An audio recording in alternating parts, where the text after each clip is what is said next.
to start right now. First, I thought that I would have only 10 minutes, but since it's the last talk, I will give it about 15 minutes.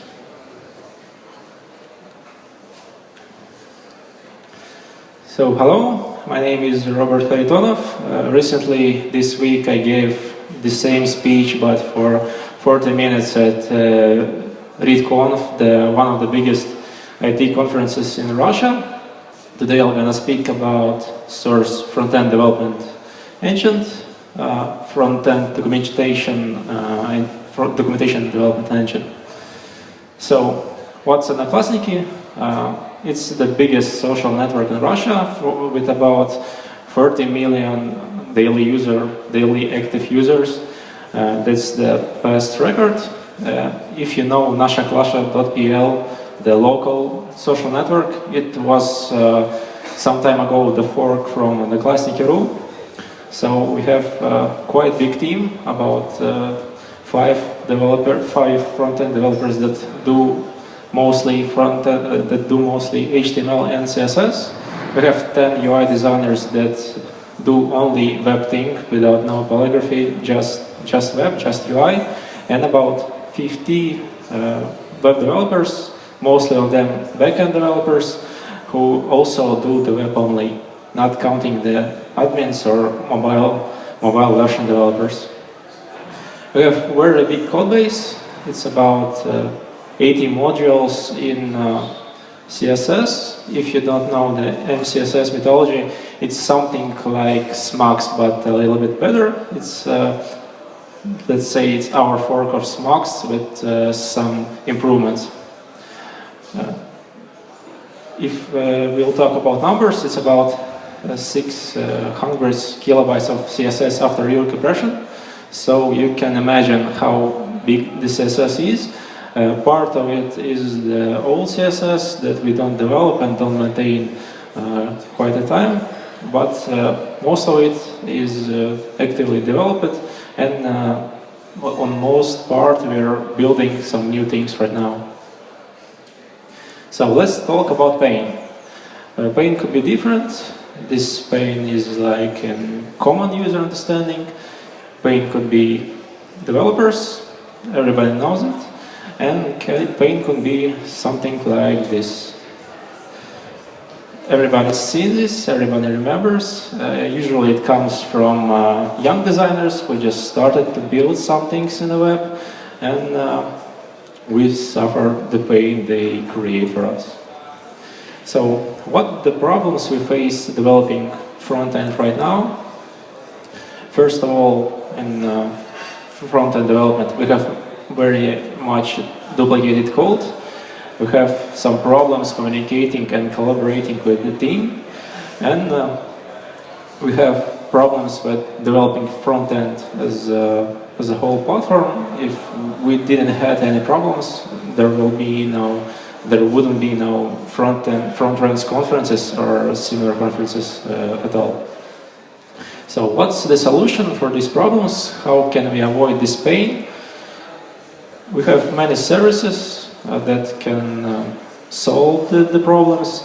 We use most of those. At Одноклассники we tried most of them. But the thing is that they are not specialized for front-end development for those processes that we face. Talking about mail wasn't created for bug reporting or talking about design. It was created just for messaging. And we come to a solution to create our own engine, the specialized tool that is open source right now. What it's about? It's about documentation, first of all, about making front-end documentation. Also, it's about developing and testing front-end. And we used to think that it's our team's headquarters, the place where we start, the place where we work every day in our team about a few years, so about 2 years already. So let's talk about documentation. Who needs documentation? First of all, front-end developers. Then team that contains designers, programmers, testers, even managers maybe, and the documentation is needed for the product. To not fall to the maintenance hell, as you see, we need to do something, to do some steps, and the main step is to documentate as much as possible.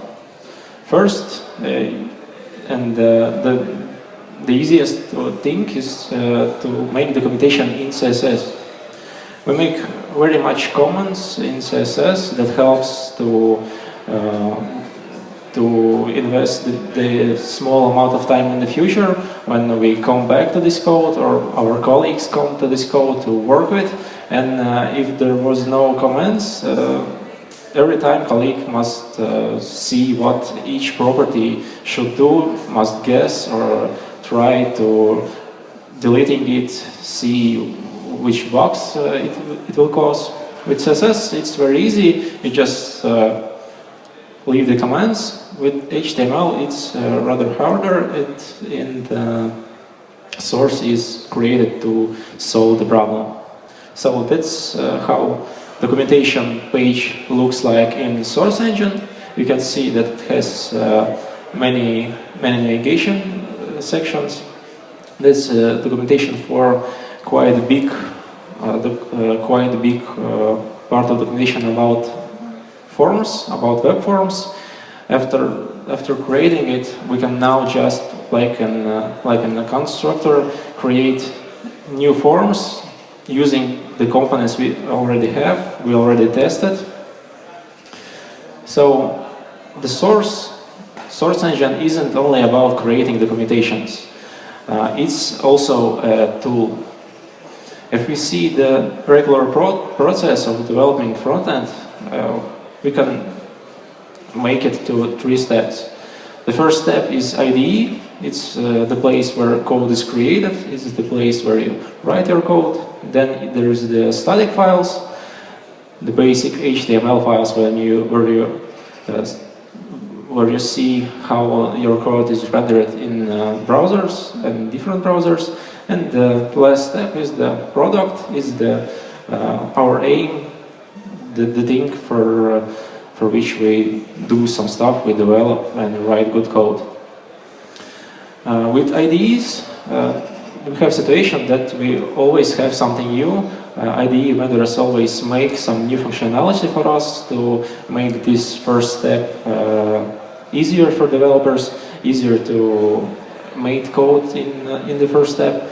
And the second step, as it was 10 years ago, it's like now, only HTML files. Like 10 years ago, it was almost the same. So we are going to, we're thinking about source as a new tool, as a new step for understanding and for rethinking this step of static files, rethinking them for using them with much more efficiency.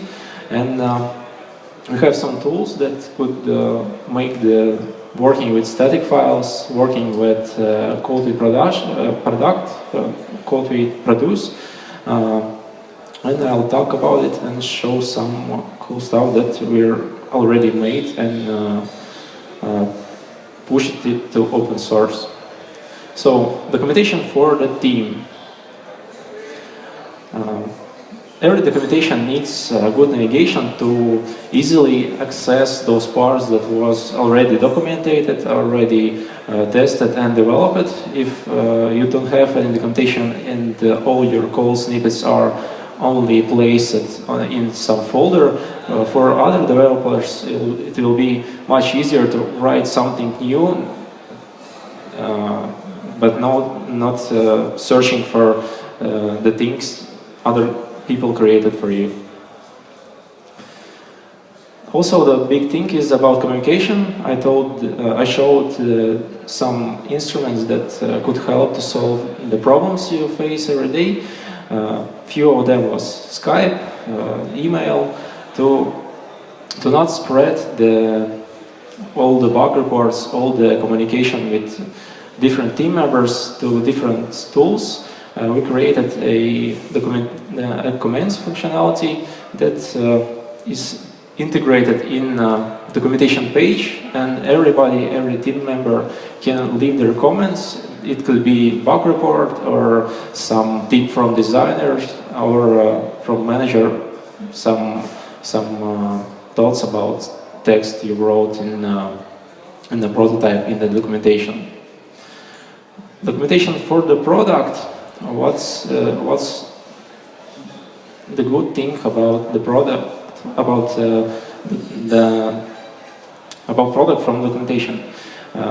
We're documenting not only the base things, the core framework, which is used to create new HTML documents. We document either the project stuff, as you see, it is the project page. When we put some blocks with few modifications, it's very important to develop. When you develop some new stuff, it's very important to see the global scope, how this new stuff affects the other things in your project. If you develop a new small button, you must see how it will look like in production in different ways, in different modification of one block. So that was very quick intro to the source documentation possibilities. As I said, it's the short version of slides. I'll give the full version at the Twitter after my talk, and a few words about architecture of the engine. The main thing is that we try to leave the core functionality as small as possible, to leave there only the main functionality and provide from there the API for other plugins that are separate, that are turned off by default. Already we have in our source repository a few plugins that also are turned on by default, and in documentation you can easily find how to turn it on and check them on your product, on your documentations. About technologies, we are all front-end developers. We love JavaScript, so the biggest part of functionality is written in JavaScript. Few modules are written in PHP. It's not for long. We'll change them to Node.js. From frameworks, we use now Require.js to manage AMD architecture, to easily get new plugins for some pages, to manage modules that are inserted in core right now. We use Jasmine for unit testing, and the nearest future we will change the PHP parts to Node.js with we will use the Node.js with all its possibilities. We have many ideas to develop new things. We have many ideas to working with tests. A few words about our future on the next slide. So with Phantom.js, we are thinking to make some auto testing, to make some screenshots of the functionality, and then just compare the screenshots after a few improvements in CSS. And for now, we don't have any preprocessors at core. We are thinking about implementing the new preprocessor rework there. So how you could start, how you could try creating documentations with this source engine. It's easy few steps. You just need to check out the project page from GitHub, place the source files into simplest HTTP server, and you need to know the basic HTML to start creating documentations and do stuff I showed you recently.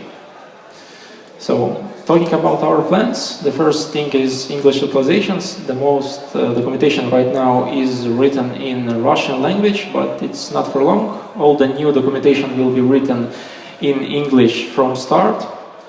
So, right now you can see on project page few Russian pages. Don't be afraid, it's not for long. Many plans about auto testing. I said about them at previous slide. Also, we have many ideas making these documentations be auto-generated, but this won't be the main principle of the engine, because all the automatization brings some restrictions, and we don't want them. But for few specs, for a few cases, we will think and develop some parsers that will automatically create the easiest specs.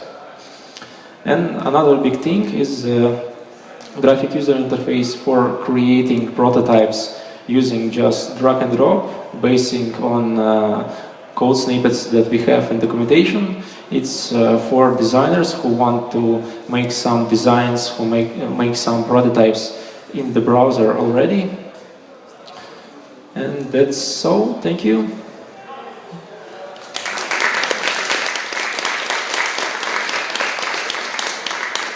I'll remind that my name is Robert Kharitonov, and you can ask your questions on the Twitter that is placed on the slides, or write to email. On link to slides, you'll find the bigger version of these slides, and soon I will post the video in Russian with subtitles of previous conference that I was talking about this week. So thank you.